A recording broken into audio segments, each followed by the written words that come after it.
Predicación y haremos una breve oración para que Dios nos bendiga. Señor, en este instante pedimos que tu bendición venga a nuestra vida, que tú obres en nuestra mente, nos des oídos para oír y nos des un corazón humilde para recibir tu palabra, la sabiduría y la verdad que viene de ti y no de los hombres. En el nombre de nuestro amado Señor Jesús. Amén. Hoy vamos a empezar a mirar la defensa de Esteban, quien fue el primer mártir cristiano. Esteban fue falsamente acusado de hablar mentiras, o como dice la Biblia, blasfemias, contra Moisés, contra Dios, contra el templo judío y contra la ley. Esas fueron las acusaciones que Esteban recibió de parte de un grupo de judíos, y esto lo podemos ver en Hechos capítulo 6, versículo 11, por ejemplo, que dice: entonces sobornaron a unos para que dijesen que le habían oído hablar palabras blasfemas contra Moisés y contra Dios. Es decir, se le había pagado dinero a personas para que esas personas falsamente dijeran que Esteban estaba diciendo mentiras en contra de Moisés y en contra de Dios.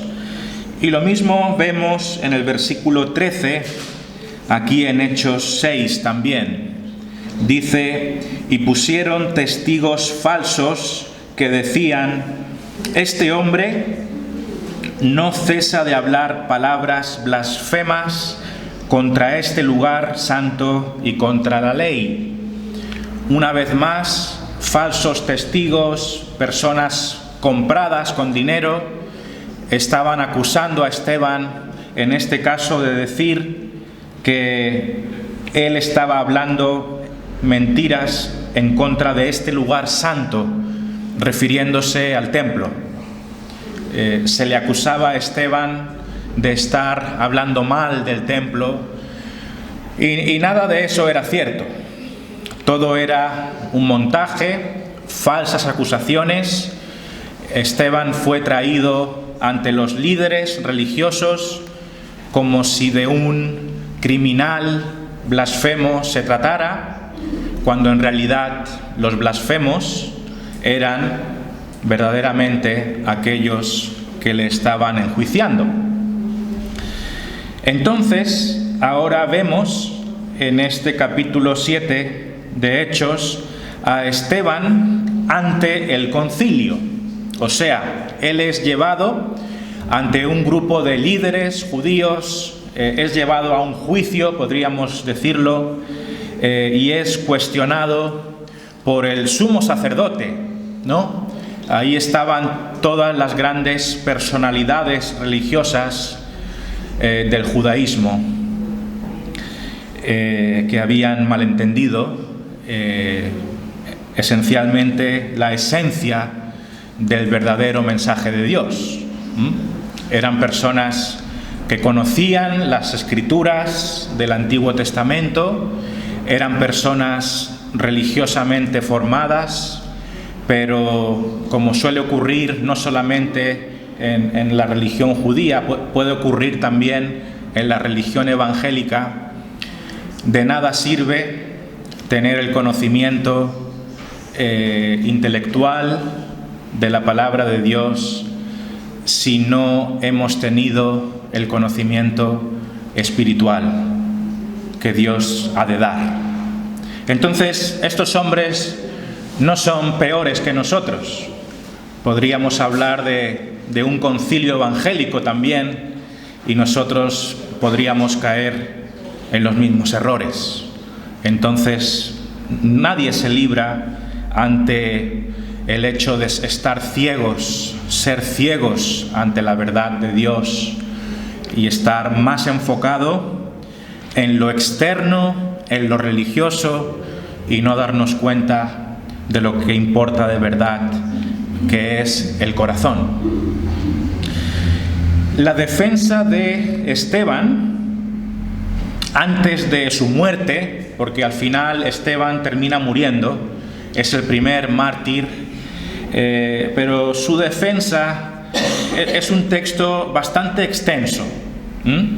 Esa defensa de Esteban ante el concilio comienza en Hechos capítulo 7, versículo 1, que es donde estamos hoy, pero si giráis la página de vuestra Biblia os daréis cuenta que ese discurso se extiende prácticamente hasta 60 versículos, o sea, hasta el capítulo 8. Sí que es verdad que los últimos versos del capítulo 7 ya nos hablan del asesinato propiamente dicho de Esteban, cuando nuestro hermano es injustamente y cruelmente apedreado. Pero su defensa es extensa. Él provee mucha información acerca de la historia del pueblo judío, y lógicamente hoy no vamos a ser capaces de verlo todo, pero al menos vamos a ver la foto grande, por decirlo así, el paisaje, lo más importante de este discurso, y en siguientes predicaciones podremos profundizar en cosas específicas, ¿no?, de esta defensa de Esteban. Como decíamos, Esteban había sido acusado falsamente de ir en contra de Moisés, de ir en contra de Dios, de ir en contra del templo y de ir en contra de la ley judía. Todo eso, por supuesto, era falso. Pero en su defensa, en la defensa que Esteban hace en este capítulo 7 ante el concilio, Esteban demuestra que los blasfemos de verdad eran los mismos judíos que le estaban acusando. O sea, estos hombres le estaban acusando de blasfemo, pero Esteban, con el poder de Dios y con la sabiduría de Dios, utiliza el Antiguo Testamento magistralmente para demostrar que no había otros blasfemos que no fueran precisamente estos líderes que le estaban acusando. Ellos eran los verdaderos mentirosos. Ellos eran los que estaban ciegos. Y en esta escena, por tanto, el acusado se convierte en el acusador. El acusado se convierte en el acusador, y los que realmente no conocían a Dios eran estos hombres que le estaban haciendo un juicio. Los líderes del concilio judío eran los que estaban equivocados y fueron correctamente acusados por Esteban. ¿De qué cosas les acusó Esteban? Con toda razón, pues las voy a mencionar. Primero, en primer lugar, estos judíos habían malentendido sus propias raíces espirituales. Estos hombres habían malentendido sus propias raíces espirituales. Esto lo vamos a desarrollar un poquito más. Pero la idea es que estos hombres estaban dando mucho énfasis a la religión externa. Estaban muy obsesionados con el templo, estaban muy obsesionados con Moisés, estaban muy obsesionados con la ley. Y no estaba mal delante de Dios, por supuesto, pensar en el templo, considerar la ley y considerar a Moisés como estos tres elementos deben ser considerados. Pero estos hombres no habían entendido la esencia de estas cosas y habían perdido de vista qué era lo verdaderamente importante cuando miramos estas cosas de la tradición o de la ley de los judíos. Entonces, habían mal entendido sus propias raíces espirituales.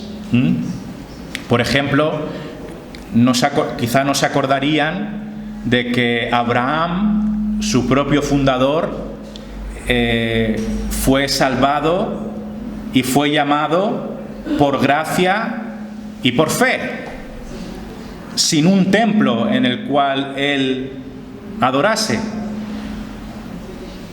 Si ellos tuvieran en cuenta eso, quizá no le darían tanta importancia a las obras y a la religión externa. ¿Entendéis un poquito la idea? En segundo lugar, ellos mismos, estos judíos, habían rechazado a los hombres enviados por Dios en el pasado. Esto también, este discurso de Esteban también habla de esto. Como digo, en primer lugar, los hombres judíos estos habían mal entendido sus propias raíces. Eso lo veríamos en los versículos del 1 al 8, en este capítulo 7. En segundo lugar, ellos mismos, sus antepasados, tenían un historial de haber rechazado a los hombres enviados por Dios.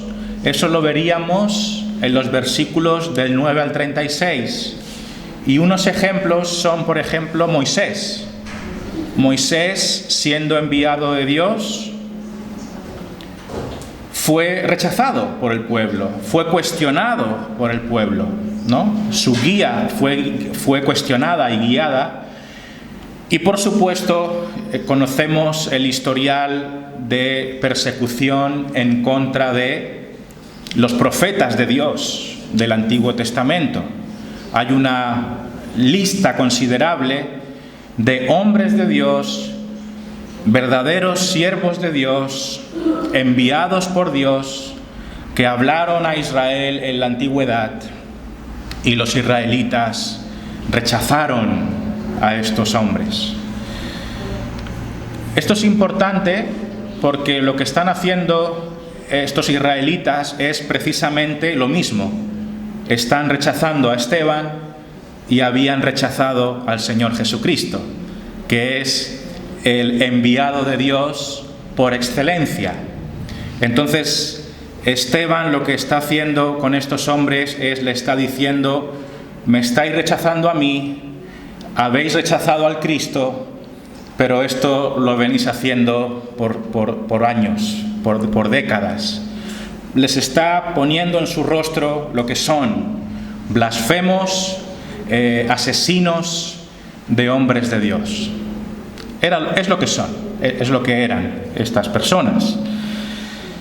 Tercer aspecto es que estos hombres judíos habían desobedecido la ley. Esa ley que ellos tan fielmente proclamaban con la boca, ellos mismos la habían desobedecido. Por ejemplo, fijaos en el versículo 37 de este capítulo 7, que dice: este Moisés es el que dijo a los hijos de Israel: profeta os levantará el Señor vuestro Dios de entre vuestros hermanos, como a mí, a él oiréis. Este es aquel Moisés que estuvo con la congregación en el desierto, con el ángel que le hablaba en el monte Sinaí y con nuestros padres, y que recibió palabras de vida que darnos, al cual nuestros padres no quisieron obedecer. ¿Veis? Los padres judíos, los líderes judíos, el pueblo judío fue desobediente a Dios, y eso lo sabemos claramente cuando leemos el Antiguo Testamento. Hay un largo currículum de desobediencia por parte del pueblo judío, y es paradójico que estos hombres del concilio estén acusando a alguien de ir en contra de la ley cuando ellos mismos son los primeros en desobedecerla, ¿verdad? ¿Qué más? ¿Qué más tenían estos hombres? Bueno, pues tenían un concepto un tanto equivocado de la esencia del templo de Dios. Estaban muy enfocados en lo externo del templo de Dios, estaban muy enfocados en la parte religiosa del templo. Por supuesto, el templo judío tenía unos principios relacionados con los rituales, y todo eso es correcto, ¿cómo no? Todo eso está bien. Dios implantó unos rituales para el pueblo judío, no hay ningún problema con eso.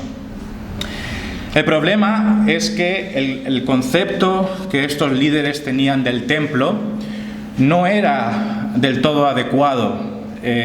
Estaban muy enfocados en lo externo y había cosas que no comprendían bien. Una de ellas la podemos ver en este capítulo 7, en el versículo 44 hasta el 50, que dice: «Tuvieron nuestros padres el tabernáculo del testimonio en el desierto, como había ordenado Dios cuando dijo a Moisés que lo hiciese conforme al modelo que había visto, el cual, recibido a su vez por nuestros padres, lo introdujeron con Josué al tomar posesión de la tierra de los gentiles, a los cuales Dios arrojó de la presencia de nuestros padres hasta los días de David. Este halló gracia delante de Dios y pidió proveer tabernáculo para el Dios de Jacob. Mas Salomón le edificó casa». Y fijaos aquí, esto es lo importante. Si bien el Altísimo no habita en templos hechos de mano, como dice el profeta: «El cielo es mi trono y la tierra el estrado de mis pies. ¿Qué casa me edificaréis?, dice el Señor, ¿o cuál es el lugar de mi reposo?». ¿Qué sucede aquí? Bueno, sabemos, y es cierto, que la presencia de Dios estaba en el templo, había una simbología de su presencia en el templo, pero el Dios de la gloria cubre todo lo que existe. El Dios de la gloria no se puede limitar a un edificio de una manera, por decirlo así, tan legalista. ¿Entendéis un poco la cuestión? Entonces estos hombres estaban pecando de tener al Señor ahí encapsulado en el templo con sus normas y sus leyes, y ya está, cuando en realidad este texto nos habla de que Dios puede y es adorado en cualquier lugar. Lógicamente el templo israelita tiene su papel, tiene su función, tiene su simbología, no estamos cuestionando eso, pero el Rey de la Gloria cubre todo lo que existe. Y como digo, el mejor ejemplo es Abraham. Abraham tiene relación con Dios, adora a Dios, interactúa con Dios, y ni siquiera existía un templo todavía. Entonces, las relaciones de Dios con los hombres, la esencia de la relación de Dios con los hombres es desde antes de los templos. ¿Vale? Y repito, esto no es para desmerecer ni para quitarle valor a toda la voluntad de Dios en cuanto a su templo en el Antiguo Testamento. Pero aquí estos hombres tenían un concepto que iba más allá del que debían tener. Otro fallo de estos hombres, y es el último, es que estos hombres resistieron a Dios y a su verdad. Eran hombres tozudos, eran hombres de duro corazón. Y esto lo vemos en el versículo del 51 al 53, en este capítulo 7. Y esto resume la acusación de Esteban en contra de estos hombres. Les dice: duros de cerviz e incircuncisos de corazón y de oídos, vosotros resistís siempre al Espíritu Santo, como vuestros padres, así también vosotros. Este es el resumen de lo que había en el corazón de estos hombres. Eran hombres duros de cerviz e incircuncisos de corazón. Y esta expresión es muy importante porque está en la esencia del mensaje de hoy. Y es que, ¿de qué sirve la religiosidad externa? ¿De qué sirve la circuncisión física si no hay circuncisión del corazón? Y esto captura la esencia del problema de estos líderes religiosos. Enfocados en lo externo, enfocados en lo ritual, en el ritual, que de por sí no tiene nada malo el ritual, pero su corazón estaba en lo superficial, no estaba en un corazón entregado y limpio para con Dios. Entonces, fundamentalmente, y a modo de resumen, Esteban quiere demostrar dos cosas en esta larga exposición suya. La primera, Dios no está limitado a un lugar. La segunda, los líderes religiosos judíos tenían un historial de rechazo a Dios. Esto es la acusación en resumen que Esteban está dando.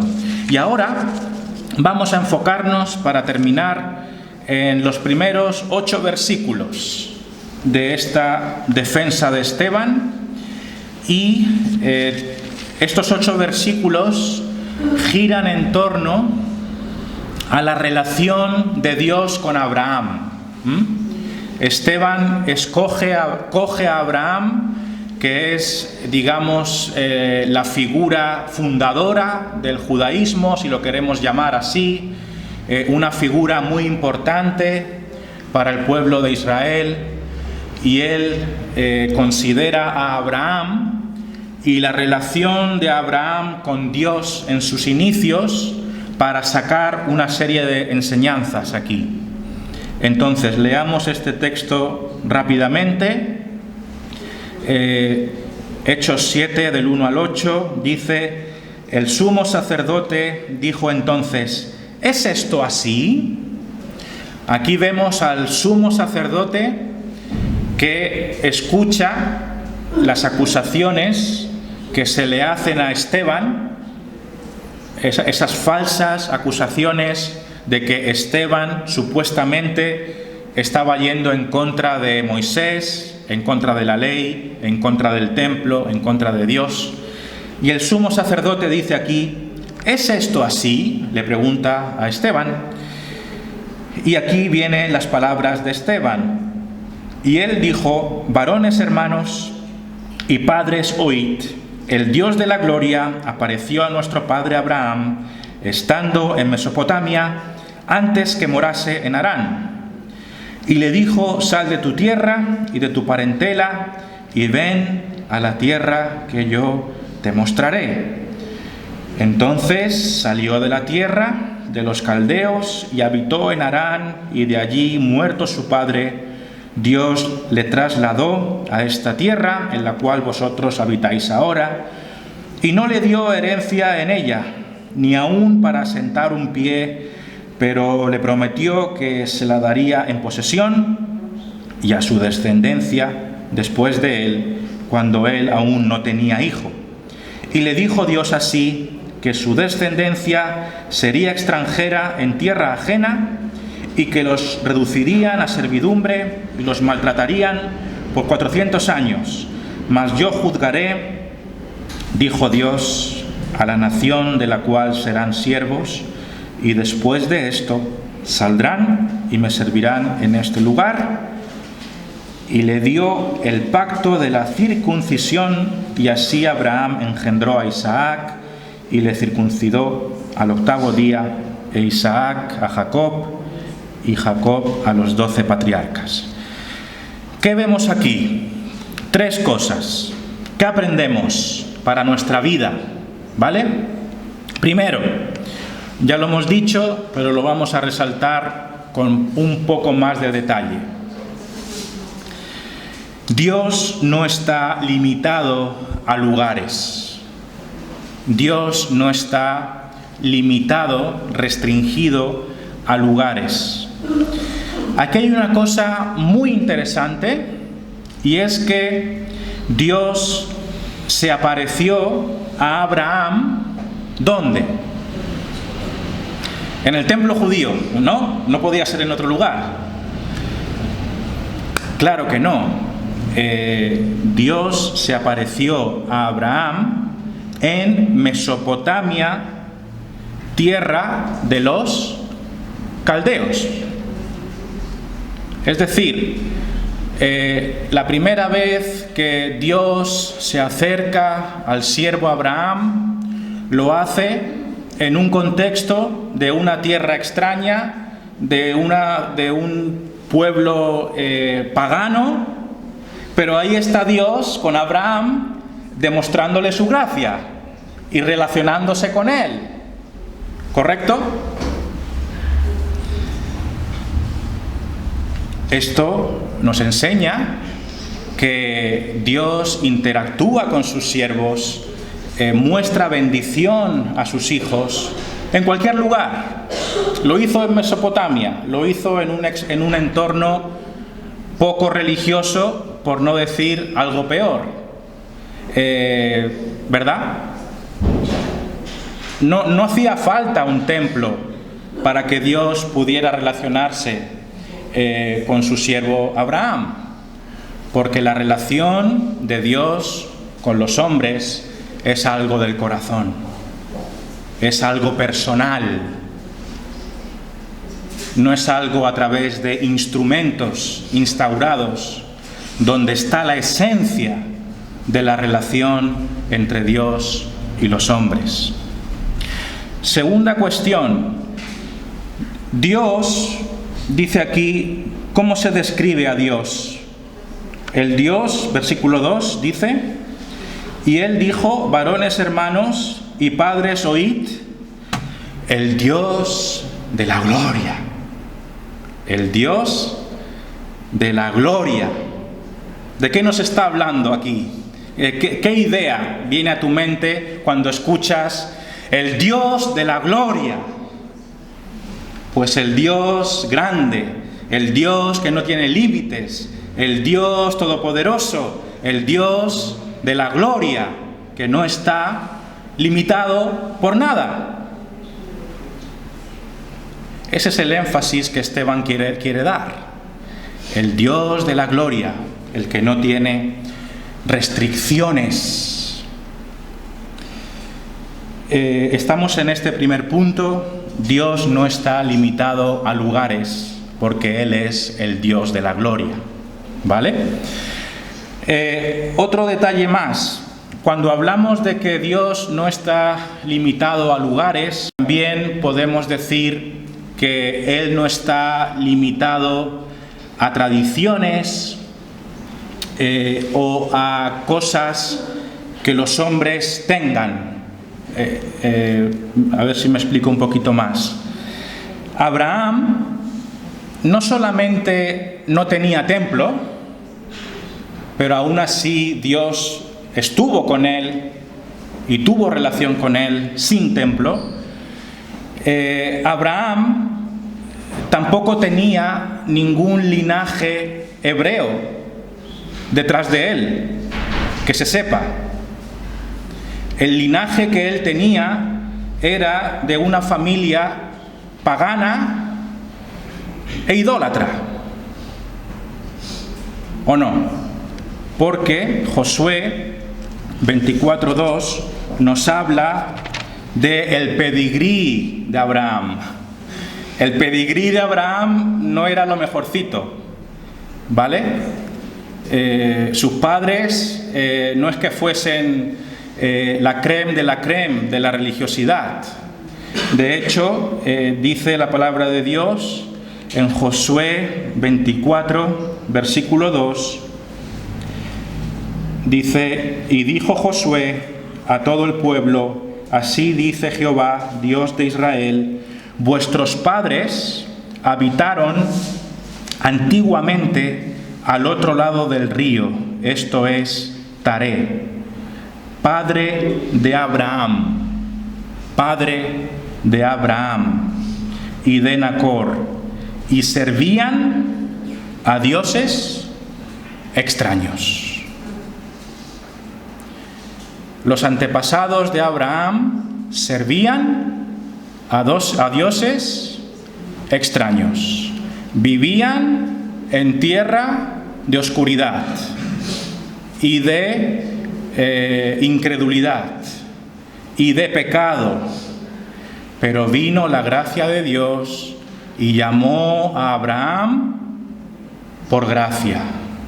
Y se relacionó Dios con Abraham por fe. Así que, ¿de qué se puede gloriar el pueblo judío en cuanto al linaje o tradición? ¿De qué? ¿De qué? De nada. Somos de nuestro padre Abraham. Bueno, ¿y cuál era el padre de Abraham? Pues un adorador de ídolos.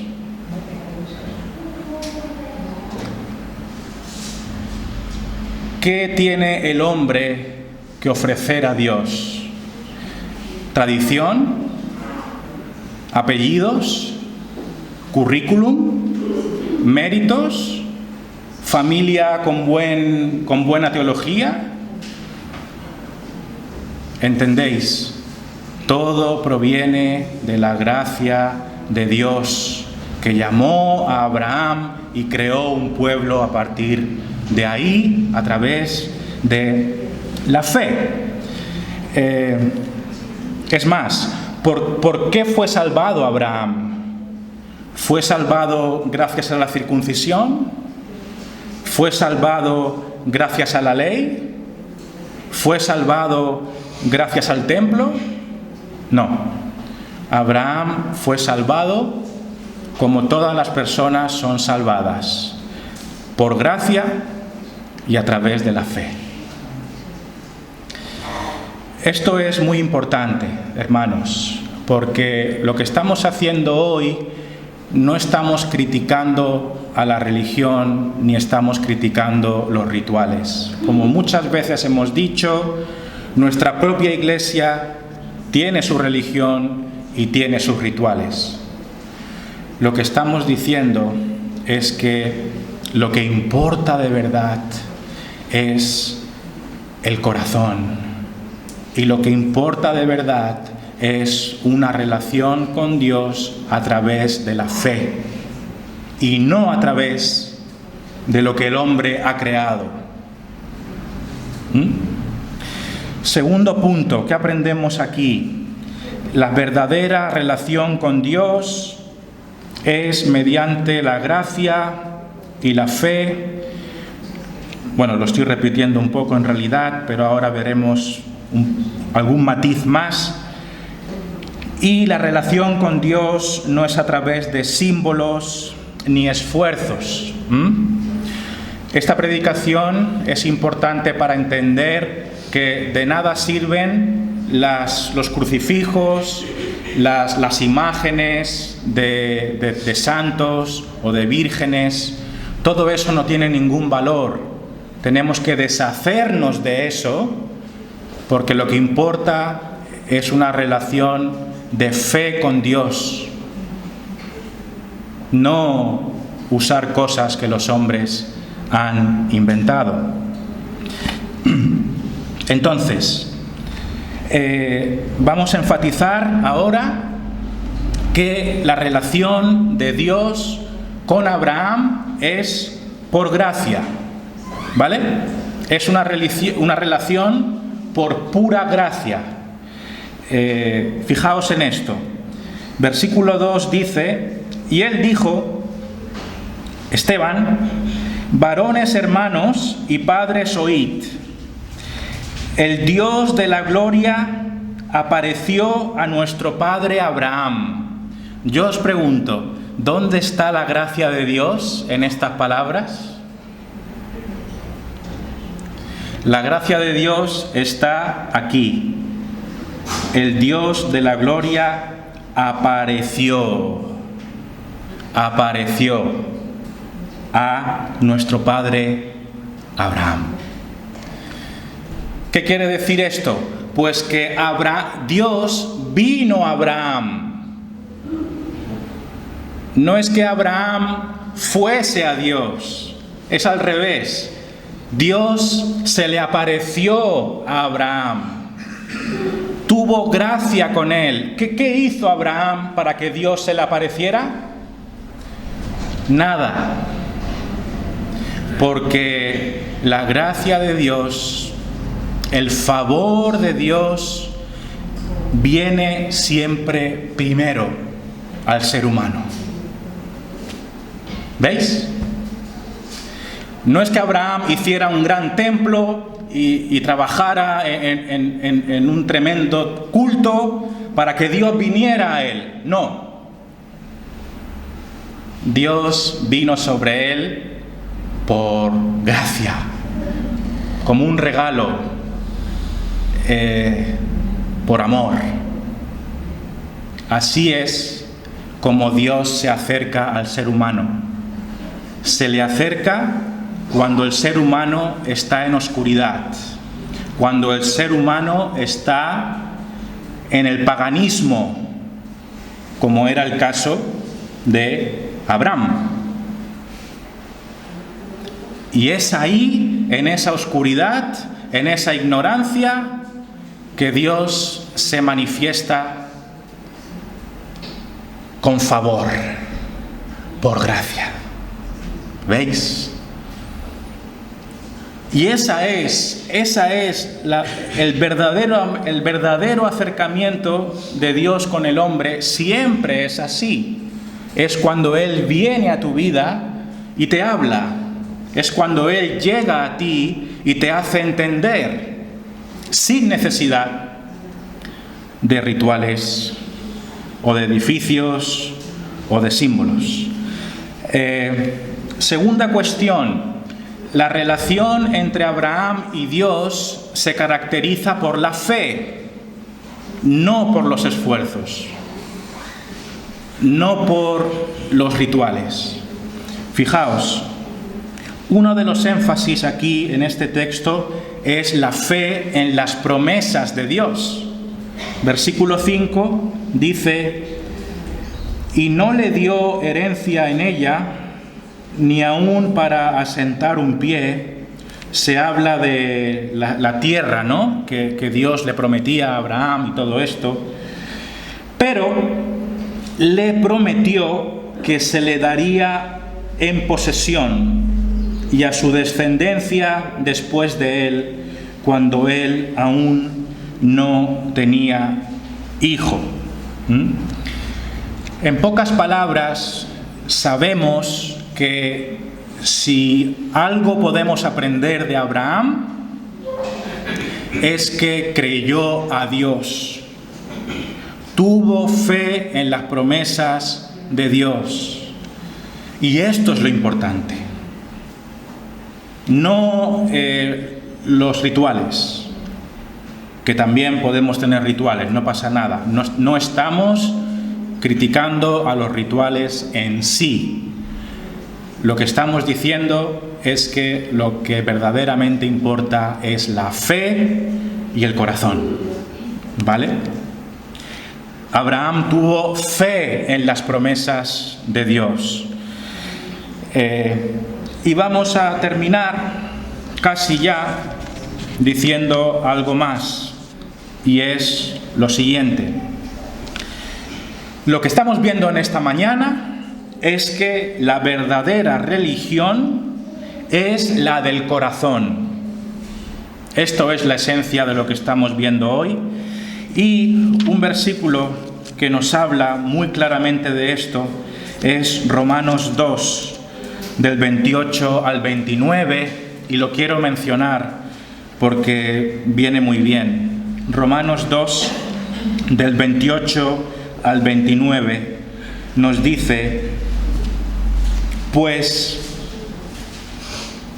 no es judío el que lo es externamente, no es judío el que lo es exteriormente, ni es la circuncisión la que se hace exteriormente en la carne, sino que es judío el que lo es en lo interior, y la circuncisión es la del corazón, en espíritu y no en letra. ¿Esto qué quiere decir? Que cuando ponemos a todos los seres humanos de la historia, lo que importa no es la religión que profesan, en el sentido de... No me estoy refiriendo a que no debamos creer en la verdad. Hemos de creer en la verdad de Dios. Pero a lo que voy es que no sirve de nada tener una religión externa, porque dice aquí, no es judío, ¿vale? Cuando dice aquí no es judío, la palabra judío quiere decir no es un verdadero creyente. Esa es la expresión, ¿no? No es un verdadero creyente, o sea, no es un verdadero judío de verdad el que lo es exteriormente. O sea, de nada sirve haber nacido en Jerusalén, de nada sirve saberse el Antiguo Testamento de memoria, de nada sirve ser un evangélico con padres evangélicos, de nada sirve asistir a la iglesia. Hay que asistir a la iglesia, por cierto. Todos tenéis que venir a la iglesia, pero que de nada sirve meramente venir a la iglesia como pura religiosidad, porque eso son cosas externas. Lo que importa es el corazón. Y dice aquí, ni es la circuncisión la que se hace exteriormente en la carne. La circuncisión era un rito judío, ¿vale? Una marca, una señal de las promesas de Dios, pero de nada sirve el ritual, sino que lo que importa de verdad es judío de verdad aquel que lo es en el interior, y la circuncisión que vale es la del corazón. Conclusiones generales. Termino. Primera, podemos ser religiosos, pero aún así estar muy lejos de Dios. Podemos ser religiosos y aún así estar muy lejos de Dios. Segunda, Podemos haber tenido una religión toda nuestra vida y aún así no haber entendido la verdad de Dios. ¿Cierto? Podemos haber tenido una religión toda nuestra vida, una tradición toda nuestra vida, y aún así no haber entendido nada, pero nada, de la esencia del mensaje de Dios. Y esa esencia es que la salvación de Dios es por gracia, a través de la fe, solo en Jesucristo. Y no por obras, no por rituales, no por símbolos. Tercera conclusión: los templos, los símbolos religiosos, las tradiciones son inútiles. Lo único que sirve es una fe de corazón en el Señor Jesucristo. Amén.